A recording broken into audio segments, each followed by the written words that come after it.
আমরা রানিং যারা থাকি তারাও এখানে ডোনেট করি, আবার রানিং যখন সাবেক হয়ে যায় তারাও এখানে ডোনেট করে। এখানে কখনো ইন্টারনাল ক্লাস দেখবেন না। তো আমার এখানকার সংগঠনের স্ট্রাকচার কি, যেটার কারণে আমার এত অর্থ আসার একটা মানে লাইন তৈরি হয়।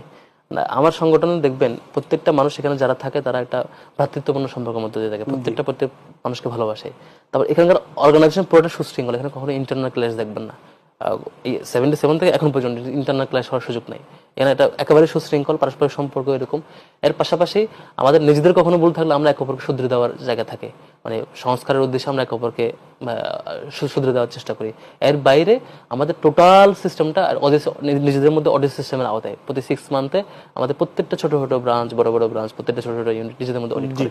ফলে যেটা হয়, আমরা রানিং যারা থাকি তারাও এখানে ডোনেট করি, আবার রানিং যখন সাবেক হয়ে যায় তারাও এখানে ডোনেট করি। সাপোজ মনে করেন ধরেন যে আমি আমার মাসে ফ্যামিলি থেকে 5,000 টাকা নেই ধরেন, বা একজন শিক্ষার্থী এরকম নেই, সে তো খাওয়া দাওয়া করে বা তার খরচ আছে, ওখান থেকে সে 100 টাকা বা একটা অ্যামাউন্ট তার সাধ্য মতো 500 টাকা তার টিউশন থেকে এখান থেকে একটা অ্যামাউন্ট সে নিজে ডোনেট করে। আমাদের সমর্থক থেকে, কর্মী থেকে শুরু করে সদস্য পর্যন্ত প্রত্যেকটা মানুষ পার মান্থ তাকে দিতেই হয়, এটা বাধ্যতামূলক। মানে একটা ফান্ড সে এখানে প্রতি মাসে দেয়, এটা একটা মিনিমাম সোর্স।